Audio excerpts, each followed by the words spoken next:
Imagine being trapped 400 feet underwater in a giant metal tube with 134 other people for 6 whole months. There are no windows to see outside, no fresh air comes in, and there's absolutely no way to leave until your mission is done. Now imagine that you're not just stuck down there, you're the person in charge of everyone else. This is the real life of a submarine captain, one of the hardest jobs on planet Earth. Most people think submarine captains live like kings compared to everyone else on the boat. They imagine fancy rooms, special food, and lots of space to relax. But here's the shocking truth. Even the captain's so-called luxury room is smaller than the closet in your bedroom at home. These brave men and women command giant metal tubes that cost more than $4 billion. That's more money than most countries spend in a whole year. Their submarines can stay hidden underwater for months, travel faster than the speed limit on highways, and carry weapons powerful enough to destroy entire cities. But what's it really like to live down there? How do you eat when there's no kitchen like at home? Where do you sleep when you're surrounded by 134 other people? How do you exercise when there's barely room to stand up? And most importantly, how do you stay sane when you can't talk to your family or friends for months at a time? Today, we're going underwater to discover the secret world of submarine captains. We'll explore their tiny living spaces that somehow work as bedrooms, offices, and meeting rooms all at once. We'll learn about their weird daily routines that would probably drive you crazy. And we'll find out about the incredible sacrifices these heroes make to keep America safe while most of us are sleeping peacefully in our beds. From the cramped Virginia-class submarines that are only as long as a football field to the massive new Columbia-class boats being built right now, submarine captains face challenges that would break most grown-ups. They make decisions that could change history while living next to nuclear reactors and having no contact with the outside world. Before we dive deeper into this amazing underwater world, if you think these submarine captains are true heroes who deserve our respect, let us know in the comments below. These incredible people sacrifice everything to protect our freedom, and their story needs to be told.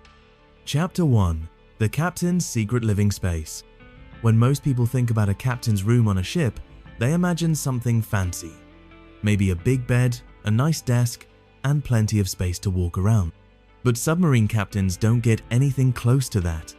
Their entire living space is about the size of a small walk-in closet, the kind you might find in an apartment, not even a big house. The captain is the only person on the entire submarine who gets their own private room. While 134 other sailors have to share beds with each other in something called hot bunking, the captain gets one bed all to himself. Hot bunking means that when one sailor finishes his shift and goes to sleep, another sailor who just woke up has to use that same warm bed. It's like musical chairs, but with beds instead of chairs.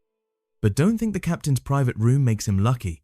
His bed isn't even a real bed like you have at home. It's more like a shelf that folds down from the wall. When he's not sleeping, he has to fold the bed back up so he can use the tiny table underneath it. This table is where he eats his meals, reads important papers, and makes decisions that could affect the whole world. The captain's room has to work as many different things all at the same time. It's his bedroom when he needs to sleep, it's his office when he needs to do paperwork. It's a meeting room when he needs to talk privately with his sailors. And sometimes, it even becomes a counseling room when someone on his crew is having problems and needs help. Right next to his fold-up bed is a desk that's smaller than the one you probably use for homework. This tiny desk holds some of the most important secrets in the American military. The captain keeps maps showing where enemy submarines might be hiding, he has codes that could launch missiles, and he stores plans for missions so secret that some won't be shared with the public for many years. The captain also gets his own private bathroom, which the Navy calls a head. This might not sound like a big deal, but it's actually amazing when you remember that 134 other people have to share just a few bathrooms for the entire submarine. The captain's bathroom has a sink, a shower, and a toilet all squeezed into a space smaller than most phone booths. But here's something that might surprise you. The captain's room is located right next to the submarine's nuclear reactor. That's right, he sleeps just a few yards away from one of the most powerful nuclear power plants ever built. The reactor contains enough nuclear fuel to power the submarine for more than 20 years without ever needing to be refilled. It's like having a nuclear power plant in your backyard, except the captain lives right next door to it every single day. The walls of the captain's room are made of thick steel to protect him from the ocean pressure outside. At 400 feet underwater, the ocean is trying to crush the submarine with a force that could squash a car like a soda can. These steel walls are all that stand between the captain and millions of tons of freezing cold seawater. Inside his tiny room, the captain keeps just the most important things he needs. A few uniforms hang in a space no bigger than a school locker.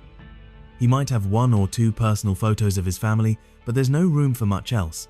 Every single inch of space has to be used carefully because there's simply nowhere else to put things.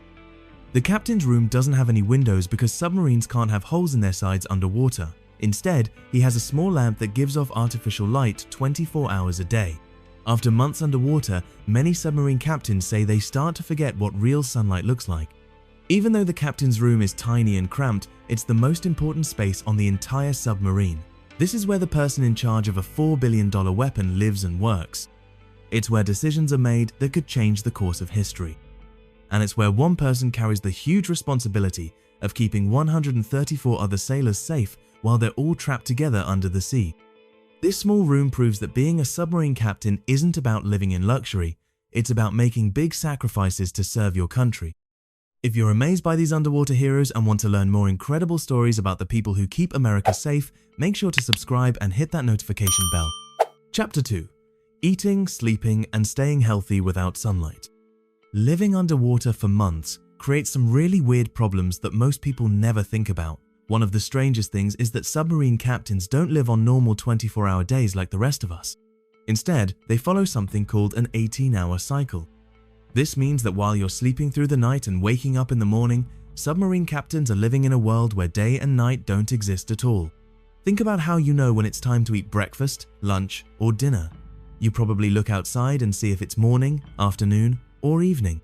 But submarine captains can't do that because there are no windows underwater. Everything looks exactly the same all the time, just artificial lights inside a metal tube. After a few weeks, many captains say they completely forget what real sunlight feels like. To help everyone stay sane, the submarine's kitchen serves breakfast, lunch, and dinner at different times throughout the week. This way, sailors working the late shift don't always get stuck eating breakfast food when they think it should be dinner time. The captain eats his meals in a special room called the officer's wardroom, which is basically a tiny dining room just for the submarine's leaders. But here's something really cool. That same dining room where the captain eats also serves as an operating room if someone gets hurt badly. The table where he eats his lunch can be quickly turned into a place where doctors perform emergency surgery. It's like having a restaurant that can instantly become a hospital when needed. Food storage on a submarine is like playing the world's most difficult game of Tetris. Every single inch of space has to be used perfectly because there's no grocery store underwater. The submarine leaves port with enough food to feed 135 people for 6 months, which means every corner, every closet, and every empty space gets packed with cans, boxes, and frozen meals. Fresh fruits and vegetables don't last very long, so submarine captains only get to eat apples, oranges, and lettuce for the first few weeks of their mission. After that, it's mostly canned and frozen food for months and months. Some captains say the thing they miss most about being on land isn't seeing their families, it's eating a fresh salad. Staying clean underwater is another huge challenge. The entire submarine has only one washing machine and one dryer for all 135 people. That means clean clothes become as valuable as gold. Many sailors wear the same uniform for several days before they get to wash it.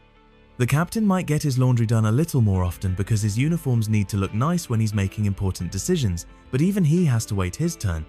Taking showers is also tricky because submarines can't waste water.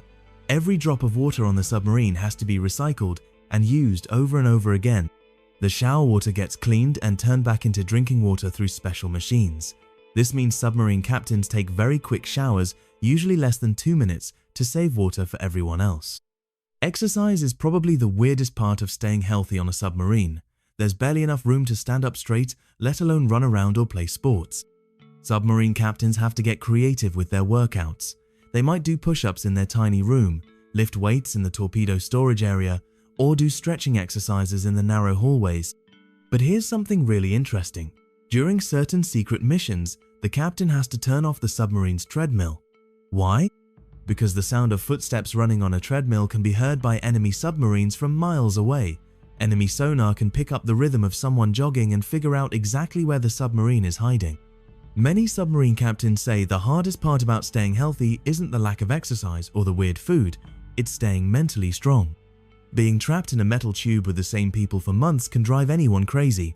Some captains practice meditation or yoga to keep their minds calm. Others read books, play card games, or write in journals. The captain has to stay mentally sharp because he might need to make life or death decisions at any moment. He can't afford to get depressed or anxious because 134 other people are counting on him to lead them safely home. This mental pressure, combined with the physical challenges of submarine life, makes being a submarine captain one of the toughest jobs in the world. Chapter 4. The loneliness of command under the ocean. Being a submarine captain means making the most important decisions in the world while being completely cut off from everyone who could help you. Imagine having to choose what to do in a dangerous situation, but you can't call your boss, you can't ask for advice, and you can't even talk to your family about how scared you might be. When submarines go underwater on their secret missions, captains lose almost all contact with the outside world. They can only talk to people on land when the submarine comes up to the surface, which happens fewer than 20 days during a 6-month mission. And even when they do surface, they can't stay up for very long because it's dangerous and gives away their hiding spot. The communication system they use is slower than the old dial-up internet your parents might remember from the 1990s. Submarine captains can only send short text messages to their families, no phone calls, no video chats, and definitely no social media. These messages take forever to send and can only happen at certain times when it's safe. During one mission to the North Pole, a submarine captain and his crew went 2 whole months without any contact with the outside world. While they were underwater, their families celebrated holidays, kids had birthdays, and important things happened that the captain never got to be part of. He only found out about these special moments when he finally returned to land months later. The worst part is that submarine captains have to make decisions that could start wars or save lives, and they have to make these choices completely alone. There's no one to call for backup. There's no way to ask someone smarter what to do. The captain has to trust his training and make the best decision he can with the information he has. Leading 135 people while being trapped together in a metal tube creates its own special problems. The captain has to solve fights between crew members, help sailors who are homesick, and keep everyone working together as a team. His tiny room becomes like a counselor's office where people come to talk about their problems. These submarine captains represent some of the bravest people in our military. They volunteered to give up everything: time with their families, comfortable beds, good food, and even sunlight to keep our country safe in ways most of us will never understand. The next time you're feeling lonely or stressed, remember these incredible heroes living hundreds of feet underwater, making life-changing decisions while being completely cut off from the world above. They truly are America's silent guardians beneath the waves.